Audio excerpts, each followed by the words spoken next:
What happens when the story that you've told yourself your entire life suddenly changes? In this episode, writer and mental health advocate Lisa Sugarman shares how one unexpected revelation reopened an old loss, reshaped her identity, and led her to a new mission of connection, honesty, and healing. This is a story about truth, grief, and what it means to finally speak it out loud. Before I knew it, the question was out of my mouth and hitting her directly in the face. I asked if he had taken his life, and she said yes. And it just in that moment changed everything. It shifted absolutely everything for me. And I shut down for a long time. I shut down for a period of years, just trying to kind of get my bearings and find balance. I was completely off balance in every way. And I wasn't talking about it with anybody. Nobody knew except my husband and my mom. The kids didn't even know. And little by little, I started just, I guess, accepting it in some ways, in every way. And then it became my story. I'm Matt Gilhooly, and this is The Life Shift, candid conversations about the pivotal moments that have changed lives forever.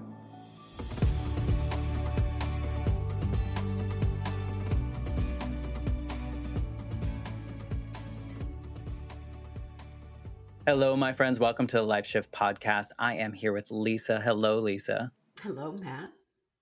Thank you for wanting to be a part of the Life Shift podcast. This has just been this journey that I never really could have expected to be such like a healing experience. I don't know if you feel that way about any of the shows that you're on or the things that you do. I do. I feel that way, and it's the best way to express it too, that it is so cathartic and so healing, even though, I'm on different podcasts sharing different aspects of my story. It feels like everything that I do get to share is of value. Like there's a nugget within everything. So I love having these kinds of conversations. Yeah, that has been something that I did not expect. The power of telling your own story and the way that you tell it kind of changes. It doesn't change your story, but you kind of like peel back some layers and you're like, "Oh, I didn't realize I was doing that because of that at the time." And so it's just been such a joy through these stories, hearing other people's stories. I can start to relate or validate or feel less alone or whatever comes along from these conversations. And it's just like, why can't we do this in real life? I hope people are doing this in real life. I know, and that's the point. I mean, and it seems so simplistic, and it really is so simple to just go ahead and share what you've been through and your lived experience. And I have to say, honestly, like that was the touch point for me. That was like the watershed moment for me when for the very first time, shared my story, and it was on a podcast.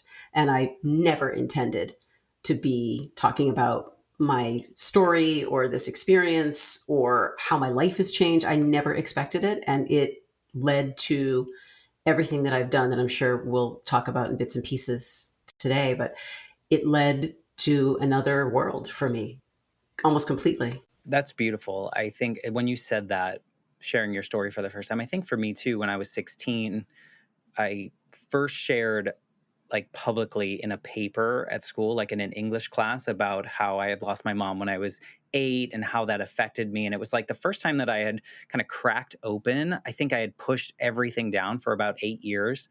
And it kind of was like a bloodletting, if you will. It was like the first time that I let a little air out of the balloon. I'm just going to go with every metaphor here. And it started the healing journey. I think I kept pushing it down a little bit further, but I really look back at that moment of like, oh, I really needed that release of that story to get out of me so then I could start putting it together where it made sense for me. So it sounds like that worked in beautiful ways for you after you shared your story for the first time. It did. I mean, it changed everything. I mean, I've always been a content creator, but I never created content around this particular story ever. You and I were talking in the green room about how my professional life really centered around being a mom and parenting perfectly imperfect kids and that work-life balance. And that was my space. That was the work that I did in the world. And all of a sudden, I had this brand new identity. And for me, it was a very, very sudden kind of shift because I learned, I guess you could say, I learned the secret of how my father died 35 years after I lost him. So not only did I have to grieve him twice, fully and completely grieve him twice, which I continue to do, it just completely changed the trajectory of my work and my life. And I really never look back. Yeah. It's we were also talking about this like weird, funny silver lining type of thing in which these tragic things that we look back on in our life, these really traumatic things, have also brought us these things we never could have imagined being so beautiful, but they wouldn't have happened had these other things not had happened to us, you know? And so I think there's this weird, it like hurts coming out of my mouth sometimes just saying like, there's like, I don't want to say silver lining because I don't see it quite as that, but like I know I would not be able to have these conversations or be having these conversations had I not lost my mom in that way, had all the other things that happened after that not happened. So there is this weird beauty in it. There is, and I know you're kind of cringy when you say it, and I get why, because it is really really hard to say things like silver lining in relation to loss. Those are the hardest of the hard things, and here we are kind of mining something beautiful out of that. And I think that's what just fuels me. That's what keeps me going when I have these conversations with people and they say, "Oh my god, I never thought of it that way," or "I never tried that in my healing," or I never imagined that talking about what I've been through could lead to finding hope again or finding joy again. I mean, those, and it's, that's the thing, because what you and I have gone through, and the more you and I talk, the more I realize our stories are so similar. It's that coexistence of grief and joy, and loss and joy. And we bring it back, and we've brought it back through the work that we're doing, through what I do, through you doing this podcast and having these conversations. And therein lies the beauty, right? Sure does. No, I think I think I want to get into your story because we keep talking around it. But before we do, tell me who you are, 2025. How does Lisa identify in the world? So first and foremost, mother, wife, daughter. That's how I show up first and foremost. I have two daughters. They're grown. Um, my husband and I have been together for a million years. We've been together since we were 17 years old. So it's, God, getting up to, yeah, millions, close to 40 years now that we've been together. So Congrats. thanks. And That's a feat in itself. it is a feat in itself. Yeah, he's the best guy there is. So it's easy to be with him. So that's kind of personal life, family life. We live north of Boston. My husband and I, and one of my daughters, the other one lives about as far away as humanly possible in Japan. So that makes our family dynamic a little unusual, but we're super close. And the way I show up in the world to make an impact beyond those things is as an advocate. I've become a mental health advocate. I've become a storyteller. I've become a crisis counselor. I've become a content creator who is really working fast and furiously to try and change the narrative on things like suicide and mental illness and grief and loss, and have these kinds of conversations. Like, we should be, you and I talked about this too, that we should be able to just sit down and have a cup of coffee with someone and talk about suicide if that's the thing that someone needs to talk about, or talk about grief and loss if that's what somebody wants to talk about too. And so that's what I try to do. And I do that in a lot of different ways and through a lot of different collaborations and spaces. I founded a mental health resource hub called the Help Hub last year, that really is a byproduct of all the work I do on Lifelines and facilitating grief groups. And it really has given me so much unbelievable joy to put content out into the world that people can relate to, and that it resonates with them, and helps shift them from a dark place to a place of hope. So I do a lot of different things. It's like really hard to pick, like, who am I? What is the one thing that I do? I guess just a mental You're health a helper. advocate. Yeah, I guess so. And and that's what I want to be. I think I've learned in these last several years, just kind of in this transition from what I used to do in life to what I do now that all I really want to do is be of service and take the thing that was the hardest thing for me and make it so that someone else who is dealing with that kind of hard thing doesn't find it quite so hard or has, a clearer path to hope. Yeah, that's That's beautiful. Well, thank you for what you're doing for the world, because I always think of, yes, there's a lot of impact for that individual that is seeking the help, but the ripple effect that comes from someone that is able to heal in a productive way, and how they show up in the world and how they can help others. I mean, you're just creating these beautiful ripples through the work that you're doing, and it all comes from the experiences that you've had, and probably feeling alone in those experiences and feeling like nobody really understands what you're like. So many of us out here understand that feeling. And to your point, like, if we could just talk about the real parts about being a human, like, how much richer would we all be? Because, like, for so long, I mean, I grew up, it was like, you don't talk about these things. These are the things you could talk about. absolutely. And it was this very narrow pathway that you had to stay on. And I mean, like, who was having conversations in the 1970s about losing a parent? You and I were talking about you were the only kid who was 8 years old who didn't have a mom, and I was the only kid in my grade who didn't have a dad. And it was unbelievably isolating. And I actually have been spending a lot of time now at this point in my life. I mean, I'm 50, almost 57 years old, and I'm really focusing on that a lot more lately than I ever have, because I guess it just didn't really dawn on me at the time how isolating. Well, you were just in it. You were just in it, and kids don't know what to say, and they don't know what to do, and they don't know how to show up for you or for each other or for themselves. And it was a very complicated time, and it made it so much worse that all these things that we're trying to talk about now in the open were just so hidden and so taboo that it was painful to have those conversations if you had them at all. Yeah. No, and you tiptoe around it, and you didn't probably share the fullness of that feeling. It was like dipping my toe in the water to tell you that I don't feel great right now for whatever reason, but it was never the dire straits that maybe we were in at times through those really dark valleys, at least the ones that I went through. Like, I just had to pretend everything was okay, Yeah. and that was what we assumed that we had to do.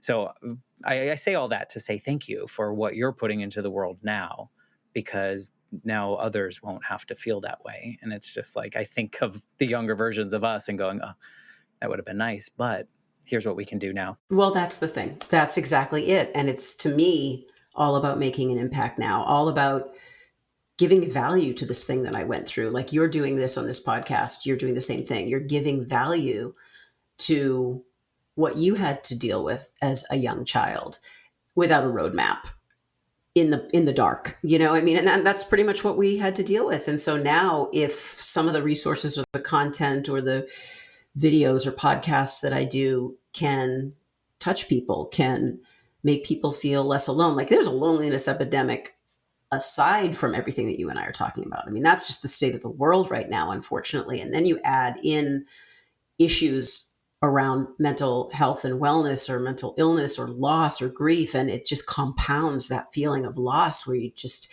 and loneliness, so you feel like you're just kind of floating on a little island by yourself, and it's sad and scary. And I really want to do whatever I can do in my power to change that for people. Well, it sounds like you are doing it. In the interest of the life shift, I know you have many life shifts in your life. I'm sure there are good, bad, and different. It sounds like we're going to center these around kind of the two related to your father. How far back does your story go to kind of paint this picture? Well, I can say that for me, it makes sense probably to explain that I've lost my dad twice in my life, which is a very unusual happening to begin with. I mean, there were a few quirky parts of my story. That's one of them. And the first time I lost him, I was 10 years old. So that probably makes the most sense to start there. I was 10 years old. I'm an only child. My dad was absolutely everything to me in my life. He was joyful and present and loving and motivated to just kind of charge at life. He was always that way. And then he was gone. And it was the summer after I turned 10. And the story that I was told by my mother was that he had died of a heart attack. And even though my dad was super active and fit man, he was a smoker because everybody smoked. And heart disease ran in the family. And so the dots were easy to connect. And there was no reason for me to question anything. So that was the story. Yeah. And Well, for you were 10. I was 10. What was I going to question at the age of 10 years old? There was nothing. I wasn't experiencing a father who was depressed or who was projecting some form of mental illness. Like, my father seemed like any other dad. He seemed like a joyful, happy, busy, loving man. And that was what I lived with for 35 years. And so there are parts of that that are easier than others to reconcile with. You know, when you feel like somebody's heart stopped and they died, it's something you can understand. It makes sense. There are no real questions because it's beyond someone's control. So that's what I lived with. And then you flash my story forward, and this is where the big life shift happened for me. I was 45 years old, the same age that my father was when he passed away. And I very, very unexpectedly discovered that my father had actually died by suicide. And it gutted me. It just absolutely shattered me. I was so unprepared for it. It was so impossible to me for so many reasons. And yet it was the truth. And the circumstances around that conversation were very strange for me, because the idea that that could have happened was never in my brain. It didn't exist in my head. There was no reason for it to. And then a family member made a comment asking me if our daughters had the same mental illness my father had. And I had no idea what the hell she was talking about, Matt. I didn't know what she meant. And that just caused kind of a little bit of a chain reaction subconsciously. So the next time I was with my mother, I asked if he had been depressed, and she said yes, which we had never talked about before. Before I knew it, the question was out of my mouth and hitting her directly in the face. I asked if he had taken his life, and she said yes. And it just, in that moment, changed everything. It shifted absolutely everything for me. And I shut down for a long time. I shut down for a period of years, just trying to kind of get my bearings and find balance. I was completely off balance in every way. And I wasn't talking about it with anybody. Nobody knew except my husband and my mom. My kids didn't even know. And little by little, I started just, I guess, accepting it in some ways, in every way. And then it became my story. And then wasn't really sure, honestly, what I was supposed to do with it. I didn't have any intention of doing anything with it.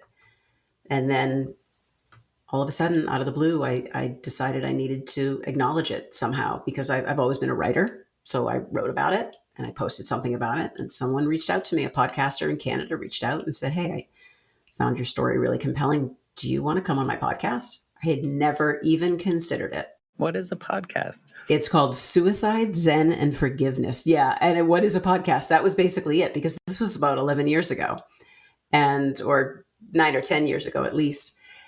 And I had no intention of talking about it like that. And then all of a sudden I did. And the feedback I got from that one single episode, the people reaching out to me, people sliding into my DMs, people finding me and connecting with me and saying how valuable my story was to them. Just, that was the life shift. That was the thing that kind of, I guess, flipped the switch for me and made me realize how valuable our own lived experiences, whatever they are, can be for other people and for ourselves. Like, it's you and I talked about this, that it's so cathartic to be able to just talk, like, to be able to sit here with someone who lost their mom around the same age that I lost my dad. Like, that's incredibly valuable for both of us. And so I saw that as being kind of a bigger, wider impact, and I just rolled with it. And again, no plan. One thing led to another, and writing about it led to speaking about it, and speaking about it led to, okay, I want to do more. And I trained to become a crisis counselor with the Trevor Project. So now for the last 3 years, I've been on their crisis lifelines.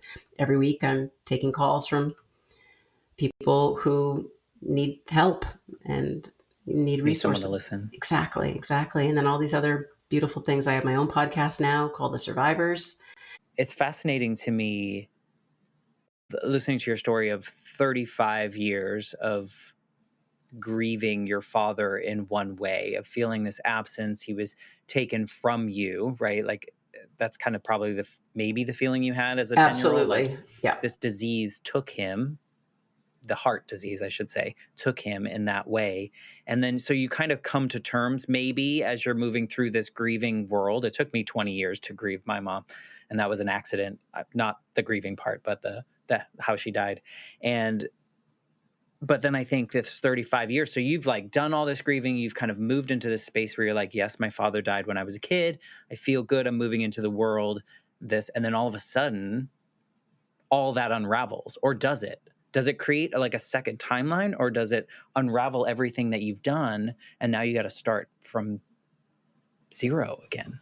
Both. And I love the fact that you said it that way, because I've never really been able to articulate that. So I really appreciate you right now for saying it that way, because that is exactly what happened. It most definitely in every way unraveled everything, because then all of a sudden you start questioning, or at least I started questioning every conversation I had with him, everything that we did together. Was he really happy when he appeared to be happy? Was there something below the surface? What, all of these memories. And it's interesting because for a very long time initially, I mean, it rewrote everything, or at least it felt that way. And for a very long time in those first few years, I remember saying to my husband often, I feel like everything is so different. I feel like everything changed. I feel like knowing this now has kind of contaminated everything, is the best way I can explain it. And he said, look, he died in a way that you didn't realize. He was unhappy in a lot of ways under the surface, but every memory you have with your dad, everything you shared, every laugh, every walk, every experience, those were real. Those were what they were. So, in as much as this new truth changed things, it did, it also didn't change a thing in a lot of ways. Does that make sense? Because that's how it feels to me. Well, and it makes sense why you've been married for 40 years now, because that's how he responded. I think that's Mm-hmm.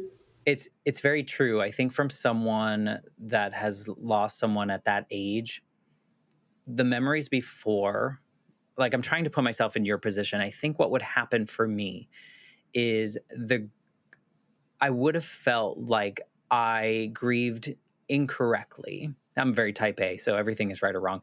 And so I would have looked back, and had I found out that my mom had died in a different way, maybe a more shocking way, I think it would have made me question myself more than it would have made me question the relationship that I had with her. Like, oh, I shouldn't have been feeling happy by this point because this is actually what happened. And I was feeling all the wrong things at the time because I didn't know.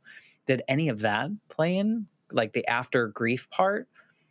So for me, it relates to something a little bit different. For me, it relates to my belief system around suicide. So because my father ended his own life, I know myself as well as you say, 8-year-old Matt. I know 10-year-old Lisa well enough to know that if I had learned when I was 10 that my dad had taken his own life, I don't know if I would have survived it. And I'll tell you why. Back then, and we're talking in the late 1970s, and today, a lot has changed, but a lot hasn't. The belief system a lot of people have around suicide is that it's selfish. And it's very common. I was one of those people for no other reason than it was the way my little girl brain processed this notion of someone ending their own life. And the year before my father died, so I'm a multiple suicide loss survivor. I lost my cousin who lived right around the corner from me. He was 18, I was 9. He took his life the year before my father passed away, and I was aware that it was a suicide. I was told. They told me in as much as they could tell me, in a very tender and loving way, and certainly did not give me any push toward feeling that it was selfish. They just told me. So the way that I internalized that was all on my own little brain. So then my father passes away of what I think is a heart attack. And then I learned that my father, of course, did take his life. And then 4 years ago, one of our best friends took his life very suddenly. So I've been dealing with this kind of grief my entire life in one way or another. And for the first part of my life, I always believed that it was selfish. And it was only after I learned about my father taking his life and really started digging into the way depression distorts your thinking and mental illness can corrupt your, the way you move around in the world and the way that you respond to the world. I had a shift and I recognized very, very suddenly that mental illness is an illness. It's an illness. Cancer's an illness, heart disease, any of those things that are beyond our control that you would never, if someone died and had been in an accident, you would never hold anything against them for that. You would never hold something against someone who had cancer and passed away. So why were we holding things against the people who were in so much emotional pain that they felt they couldn't continue? We shouldn't be. And it just clicked. That was another life shift moment for me that really was equally in some ways as powerful as even just learning that my dad took his life. So I know that if I had known then that it was a suicide, I may not have made it through that. I say that not really How so? knowing. I don't know. I don't know. I don't know if it would have been a breakdown. I don't know if it's just I would never have been the Just same. debilitating. Debilitating. I mean, it would have just had such an incredibly profound impact on me and how I saw the world and how I lived in the world and how I engaged with it. I think it would have just been a profoundly different life if I had grown up knowing Yeah, that. because I think maybe too at that age, you'd also, like you did at 45, you start to like, is there something I did? Because you're a kid, right? Like, you're just like, everything you think revolves around your little tiny world. Like, did I say something wrong? I feel like a lot of those would have come in. I think it makes sense though, because my question coming from like, did it feel like you grieved wrong? No, because when that clicked, your father died of an illness. Hmm. Like, and so it's like those two are congruent. I think in my mind, my mom dying in a motorcycle accident, had I found out something different, I th- I don't I mean, I guess I don't know, and I will never know, but I think I would have looked back of like, say she had died of an illness, my tiny brain now, my tiny brain then would think, oh, it was okay, because that was the cycle that was happening, because it's health related or something. And I feel like Right. if I look back, that feels like it's easier to contend with. It's probably not. But as a kid, a shock pull apart in a way like that, it was not an illness, it felt very different. I don't know where I'm going with that, but just saying, like, I think I would have been mad at myself for my wasted grief. And that seems like really silly to say out loud, but I think it's true. No, I don't think it's silly at all. I actually really understand why you say that. And I think I say with the same kind of certainty how debilitating it would have been if I had learned about my dad's suicide any earlier in my life. So no, I mean I absolutely get why you say that, and it's not silly at all. Well, thank you. When you said that you discovered this new information of how your father passed, it put you in a zone of a couple years of which you were struggling. How did that manifest, or what did that look like for you? Was it like a true depression? Was this a denial? What was that phase like? Because I think as adults we sometimes don't acknowledge these things, and we think we need to get past it or whatever. And it sounds like you really kind of embraced it in a way to get yourself through. I think the way that I really handled it was the only way that I could handle it, which was just to sit in it, in whatever it was at the time. And I continue to do that. And I try very intentionally to do that with anything that I have to deal with that is challenging, is just to accept it for what the thing is and try and move through it because you really can't skirt it. You We think have, we can. we think we can. We absolutely do. So for me at that time, there was such a deep sense of surrealness. That's the best way that I can explain it. It just was so impossible for me to believe that this was the truth for a very, very long time. And so the way that I showed up, keeping in mind that my mother and my husband and I were the only people who knew about this. I had two teenage kids at the time. I was working in the school system at the time, so I had to put on, the happy Mrs. Sugarman face every day. And I was living two very distinctly different lives, is the best way for me to say it. I was one way in that outward facing part of my life that was with my friends who didn't know, or my extended family who didn't know, or my kids, or at work, or, nobody knew. And then I would come home and it was rough. It was rough for a good solid few years. I would cry myself to sleep to Dave almost every night for a very, very long time. Crazy things would trigger me. I couldn't, I also, in the very beginning, I was very angry with my dad, but probably not for the reason you would think. I was angry not because my father left me. I was absolutely furious with him that he left my mother as a single mom who worked up the street part time as a secretary in the nursing home. What in the hell was she supposed to do? And I was just so angry with him. I My kids didn't even realize this. I shared it with them later on and they didn't really pick up on it. I hard stop did not talk about my father anymore. And I was someone who it was always so important to me to make my children feel my father's presence. There were pictures everywhere.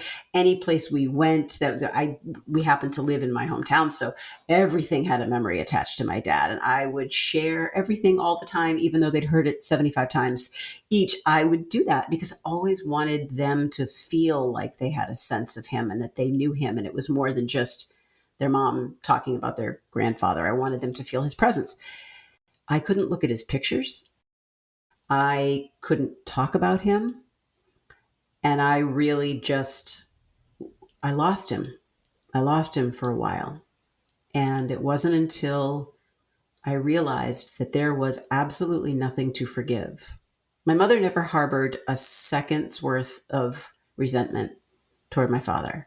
She never saw a therapist, never went to a grief group, never spoke about my father's suicide with a living soul until the day she told me that he had taken his life. So for 35 years, my mother internalized all of it.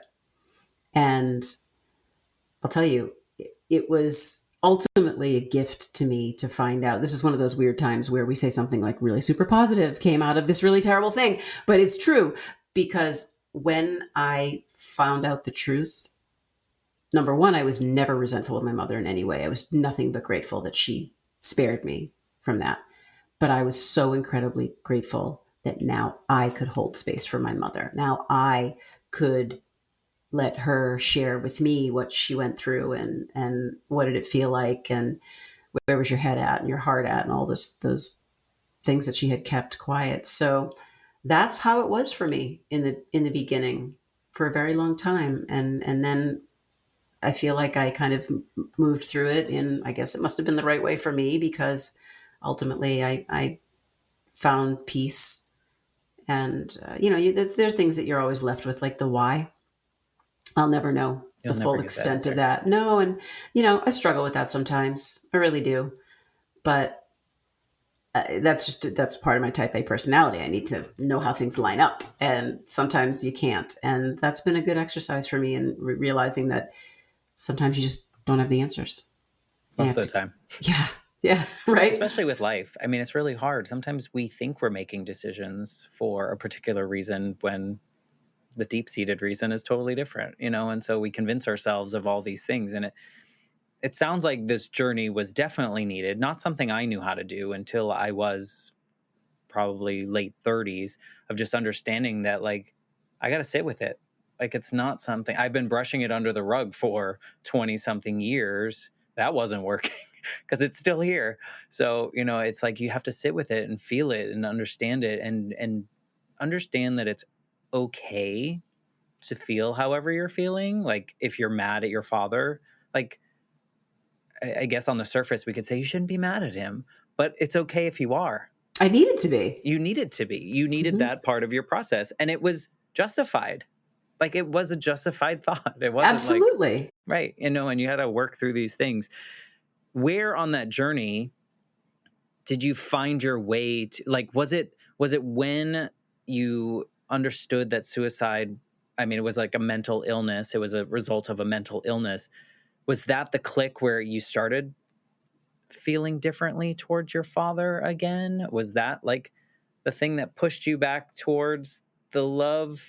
Not that you didn't, not that you stopped loving him, but you were angry. Right, exactly. No, you can absolutely love someone and be angry at them.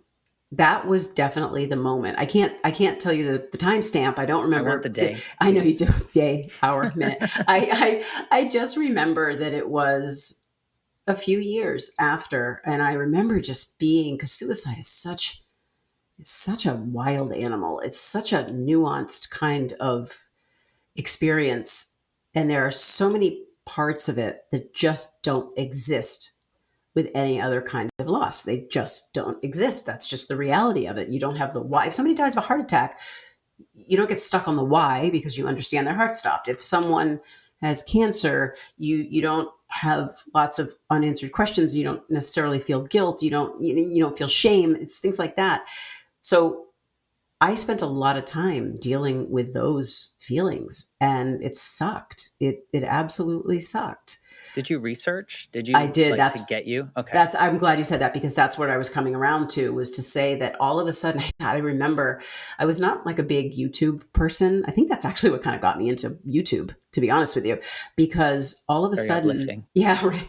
All of a sudden I was, I guess, a little obsessed with understanding where someone's head is when they're in that state. What is someone thinking? What is someone feeling? And I remember I was watching video after video of people who had, they were attempt survivors, to be honest with you. And a lot of them were loss survivors as well, because now all of a sudden I had this new distinction.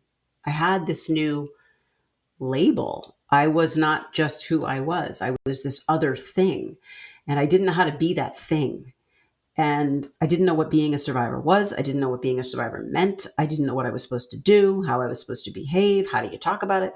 And so it was this total organic process. But what was really helpful was kind of immersing myself in this world of people who had experienced what I experienced. And then all of a sudden I was like, holy God, I'm in a world that, and I'm not a mathematically inclined person, so please don't ever think that I am. But what I will say is that numbers do amaze me at times, in the context of, for every person who dies by suicide, 135 people are affected, and over 700,000 people a year die by suicide around the world.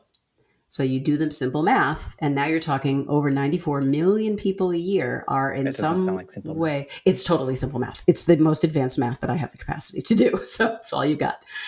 But you're talking like 94 million people around the world have been impacted by this one specific kind of loss. So this community is massive, and no one is talking about it, or very few people are actually talking about it. But then when you start looking for people, you're like, oh, hell, there are millions of people out there. So that's what I did. And I found incredible comfort in that. And You didn't feel that's, alone. I didn't. And then I understood, I think it was the survivors who were like, the survivors of attempts who were like, I just needed this pain to stop. That was the theme. That was kind of the one thing that carried from person to person to person. And once I internalized that and said, oh my God, my father was in so much pain. And, there are two different kinds of people. There are two different cohorts of people in this world where mental illness is usually concerned. One set of people, everything is very, very concealed. Everything is on the inside. They're not expressing it. They're not sharing it. You don't know what's happening. You don't know that they're affected. And then you have the other people who are maybe vocal, and they're turning to social media. And if you ask them how they are, they're like, I'm terrible. I'm really not good. So you've got two different types of people. My dad was the extrovert who was great, who you would never have suspected. And so once I realized how much pain he must have been in to have made that decision, that was it. That was it. Once I had that, I guess we can call it an epiphany, a moment. That was it.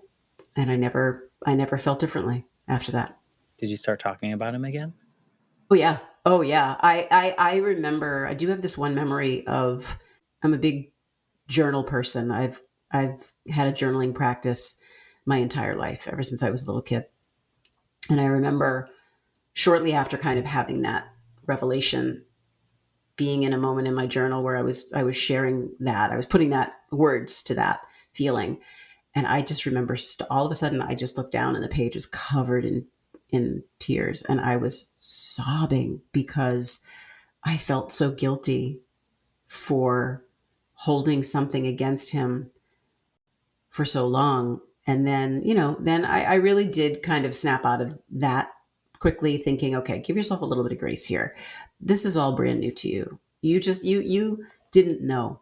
I also And think it's protection, it was. You're right. self protection. You're absolutely right. It was.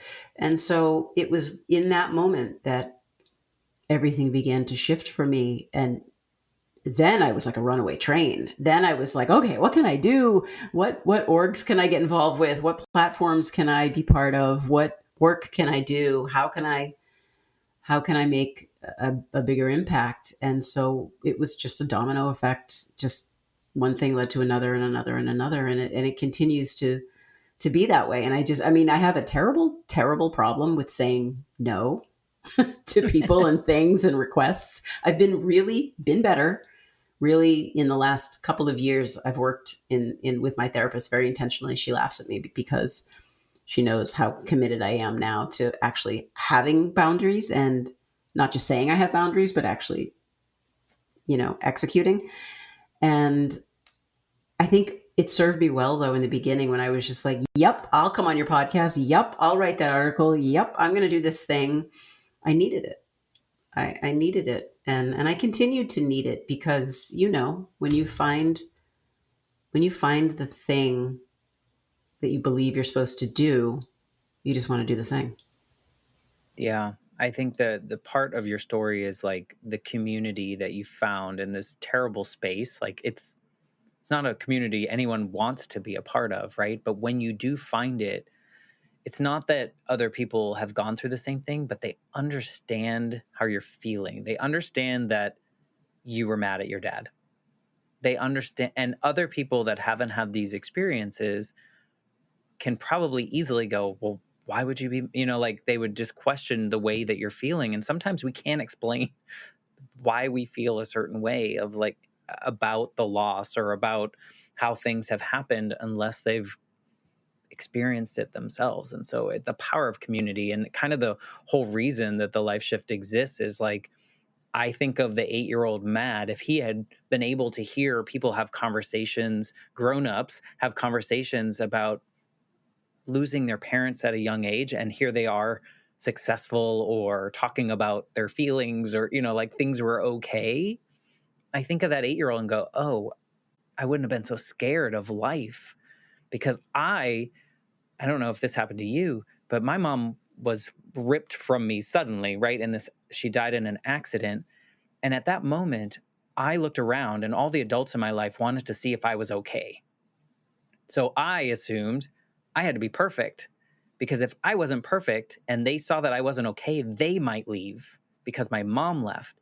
And like, it didn't make any sense to me until I was older and I look back on it. But like, everything I did was for them. It was like I turned into a person that I was no longer going to be because now I was serving my father, my grandmother, like to make sure that they understood that I was going to be okay.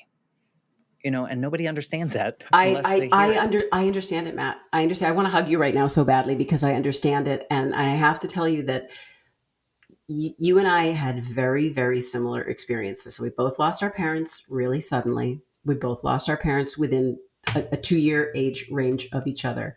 And what I've learned is that when just something you said just really struck me in a way I haven't been struck in a long time, when you said, I ended up not being the person I might have been, or could have been, or should have been. Who knows? Apparently, we are the people we're supposed to be, if you think of it in those terms. But that being said, I shifted into this person again. I said, I'm an only child, so there were no other Me too. siblings. It was all me. Oh, I didn't know you were an only child. Okay, so I connect with you on that one too. So I developed what my therapist and I, again, we joke about it. I have this side of me that she calls my hypervigilant side, because I'm always running around, and I've always done this. I did this when I was a teenager with my friends. I did it with Dave when we first got married, with my children, still do it today. I'm always kind of running around like, oh, are you good? Everything good? Everyone good? What do you need? Can I help? Can I be there? Tell me, is everything okay? And I, to the point where I'm an empath by nature. I am a very highly sensitive person. I have every assurance that you are too. I feel everything from everybody all the time. And it can be extremely cumbersome and heavy and overwhelming at times, because I just want to shut my brain off and not worry about, care about, consider other things to the degree that that my little brain has always considered them. And I realized, I traced it back. I realized that it happened almost immediately. I woke up one morning. I used to have two parents, and now I only had one. And holy shit, if something happens, I don't have any extras. All of a sudden, if my mom is gone, I'm alone. And so I needed to take care of my people. Like, the way you internalized it, you needed to be, kind of always on point. And I definitely, I'm a perfectionist too, and I've always been that way, and I definitely have that type A side. But for me, I think it was more like, I need to make sure I keep my people safe, and I need to always put everybody before Yeah, it's myself. interesting. And man, does it just manifest, huh? Yeah, it sure does. And what you say, I think I probably absorb some of that too. I even think of now, if I have a party or something at my house, I have a gathering, and it stresses me out because I want to make sure that everyone is having a good time, or no one feels left out. I have to bounce around to everyone with equal amount of time. So I would imagine that some of that came from these Yes. feelings. But, Yep. I think it's so, if people like us don't have these conversations, other people out there think they're weird, right? Yep. Like they think that, like, oh, I'm the only one that does this. I'm so crazy. But now the more conversations I have, I'm like, oh, wow. So all the things that I've thought over the last 40 something years of being crazy were just me being human, That's and like right. just showing up as this flawed human because of the experiences that I've had, that some out of my control. Exactly. And every single one of us is flawed in some way. Every single one of us has some lived experience that can connect us to the millions of other people out there living side by side us, who are having the same things too. But because you go back to the whole isolation factor that we exist with now, and people keep that internalized, and whether it's out of fear or shame, or whether they just don't want to attach themselves to it, whatever the reason is, people just aren't talking about it. And that's why I'm done with that mentality, because it's not serving us as a culture. It's not serving us. We are flawed to begin with, and we are all going through the same things, just in a different headspace. That's all. I agree. And I say this out loud many times now, especially with this podcast, is I connect with people far more in their valleys than in their mountain peaks. I love I, that. because I grew up in a time period, my mom died in 89. I grew up in this period of, we could only talk about, like, like, how's your son? Oh, he got all A's. Oh, he won, what, I wasn't in sports, so I was going to give a sports reference, but I didn't do that. But like, he did all these great things. It was never the challenging times, or he's having a rough time thinking about it. It was never that. We didn't talk about that. It was only the good things. And now the older I get to talk to people about, like, the hard things, because at the end of the day, those hard things show our resilience. And you're like, some of the things you're like, Like, even you said this as like as a kid, had you known your father had died in the way that he did, it would have debilitated you. It might have in the moment, Hmm. but with all these stories that I've heard, you probably would have moved through that like a champion. Like eventually, somehow, as humans, most of us, if we're lucky, we move through these moments and we find the other side, Yeah. in a Yeah. positive way. And I Yeah. want to be sensitive to the topic that we're talking to today. I understand that some aren't able to, but if we keep taking those steps, we get through. Like I didn't think I was going to make it past 32. That's how old my mom was when she died. Like I thought, well, I'm going out at 32. And then Hmm. when I turned 33, I was like, now what? Like I didn't plan for this part of my life. Yeah. Yeah. I totally get why you would say that. And it's an interesting mindset to be in, but you're not alone. Like you're absolutely not alone. I mean, I definitely have felt all of those things before. And the only thing that I know for certain has worked for me, and I only speak for what works for me, is sitting in it, because that's how you move through it. Because if you're trying to avoid it, whatever the it is, it's going to find you. You can't outrun it. Did you know that all along growing up for yourself? Did I know that? That's a really good question. I think on some instinctual, subliminal. So you weren't a pusher downer. No, I wasn't. I mean, I came from. I was the product of two people who were. My parents were very progressive in good ways, beautiful ways in terms of conversation. Like they always included me in things, and I felt like they talked to me like a human, not like a little kid, which I always loved. And I remember at the time when I was a kid thinking how special I felt that I seemed to have a different kind of connection with my parents, that they somehow trusted me to talk to me like a normal person. And I really valued that and I loved that. So I think that I always had a brain that was just wired a little different than everybody else's. I always related more with adults than I did with kids when I was a kid.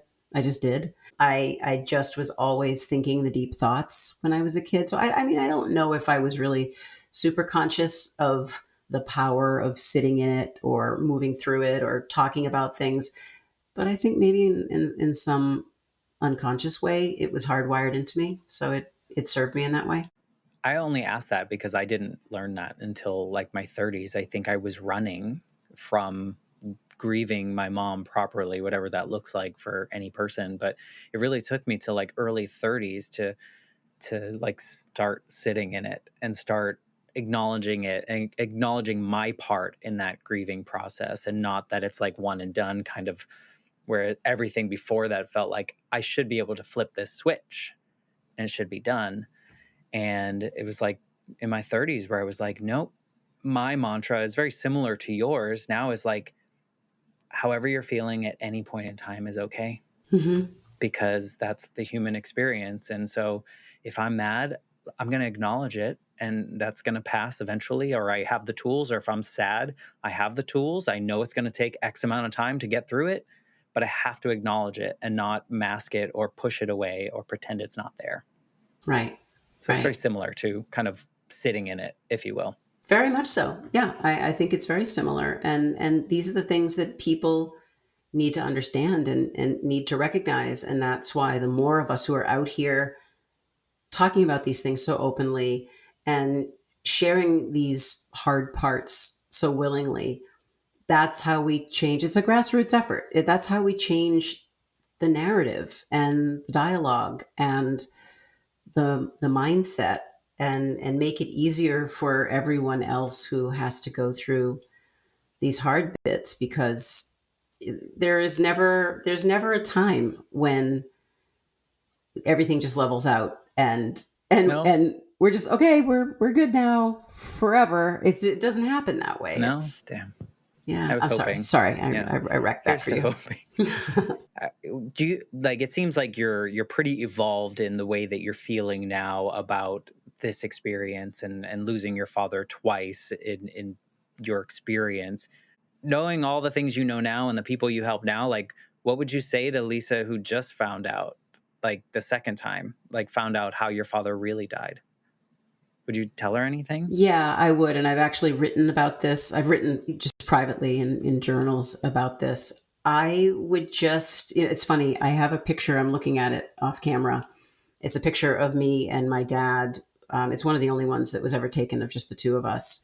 And I sit down and say good morning to both of them every day. When I sit down, can kind of, give them a little kiss.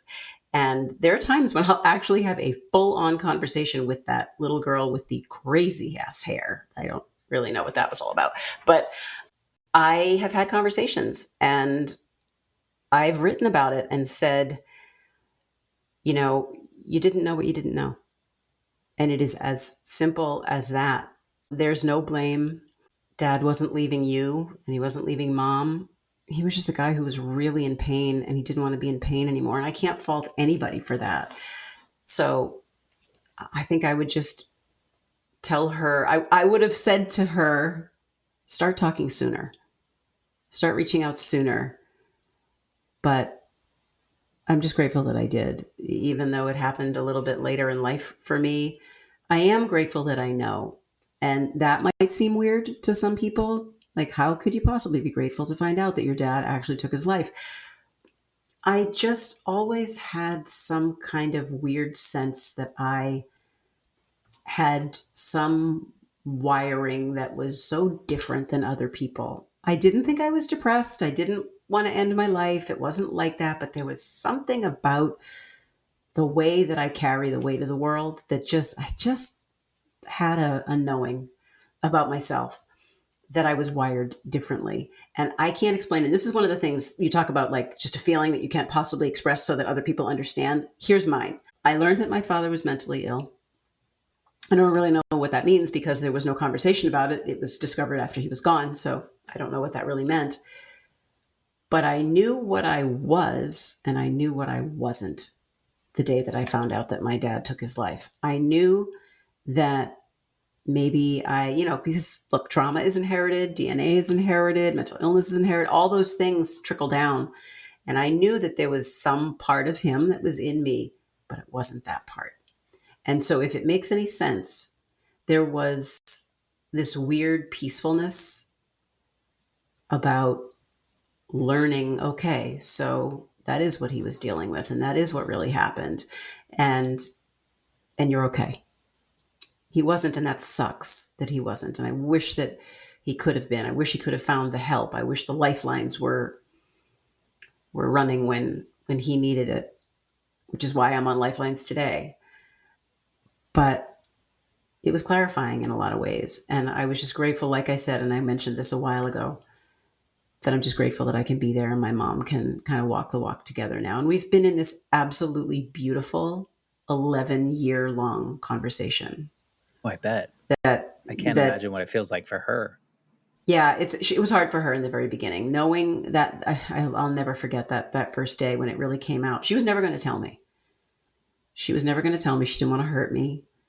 And when it came out, she also didn't want to lie to me. So she really kind of kept both promises. And it was hard on her in the beginning because she knew how much pain it was causing me. But it was a gift, a weird kind of a gift that I cannot explain, that I now get to be there to support her and we get to do this together. So, Yeah, and take a little bit of that heaviness away from her that I'm sure someone that's holding in something for that long feels. I sure felt it for 20 years. So I know the clouds part and you're like, oh, yeah, wow, this is yeah, what air feels like over here. exactly. Exactly. And my mother is so cute. She lives in Florida. She's probably right next door to you right now. Yeah, And she's probably right yeah, across the street. she has actually been on podcasts with me. She's That's been beautiful. invited on podcasts with me. So I have another book that's coming out next year, and it's the kind of a memoir. It's a part memoir, part mental health resources hub, toolkit, box. It's a lot of different things, and my mother is actually contributing to that book. So we're working on that, little bits and pieces together. So it's been incredibly healing for her too. So I know she's as grateful to have me to support her as I am to have her support me. Yeah, that's so important. I mean, again, it's just the power of story and the ability to share it and hear your own story out of your own mouth and hear different versions of your story from other people that have also lived that. There's, there's something about every story that I've been able to have on this show that has been like this little healing moment of things that didn't know still needed to be healed. Like it's just like things emerge and you're like, oh, and it just proves like this power of connection. Like we just need to talk to each other and share these things because we're all trying to do the same thing here, right? And we're all trying to exist in this space that we are occupying right now. And how much better is it when we can connect with other humans who have similar feelings? So thank you for just coming on this journey in the way that we did it today. It is absolutely my pleasure in every way. It was just a beautiful conversation. And I thank you for that, for just asking such intentional questions and being so open and so safe. So I thank you right back. Well, thank you for allowing that. It's sometimes you never know how if people are ready, and I knew you were when we first started. So, thank you for that. If people want to like check out your books, check out your resources, they know someone in their life that needs your resources, or they want to point you there. Like, what's the best way to find you, get in your orbit? So the very best place to go is my website. It's called The Help Hub. You can find it at thehelphub.co. And that's everything. That's everything I do, everything I am. That's the way to get in touch with me. It's where you can listen to my podcast. It's where you can take a peek at my YouTube channel. I have a lot of short form video content relating to mental health, in particular suicide and mental illness, where I just kind of share my own experience around things that I know are very common things.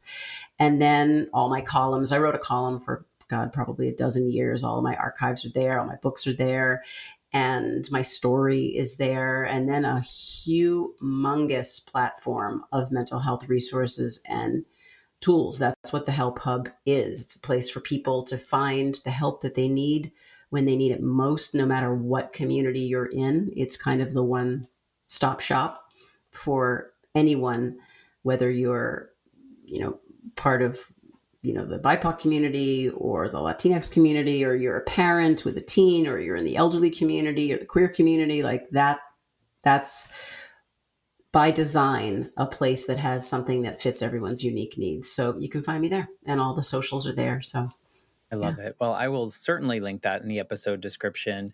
If people just want to tell you their story? Are you open to people reaching out to you and saying, hey, what you said was like right on the money for something I've experienced? Are you open to that?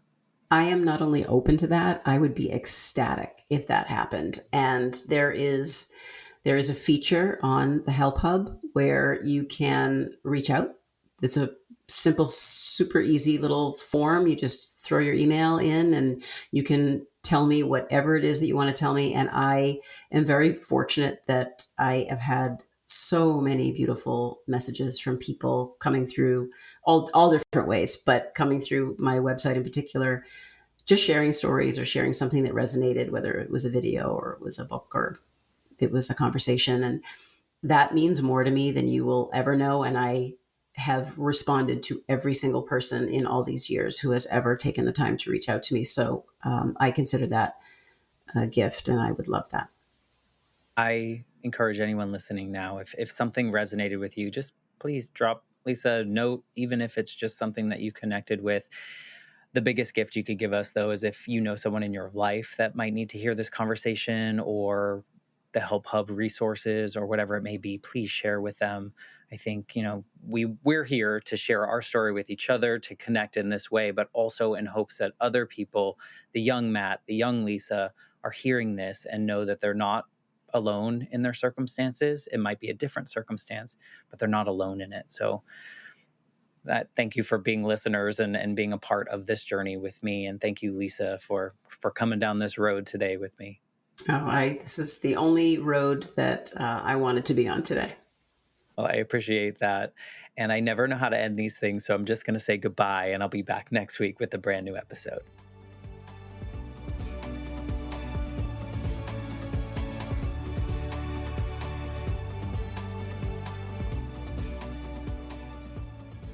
For more information, please visit www.thelifeshiftpodcast.com.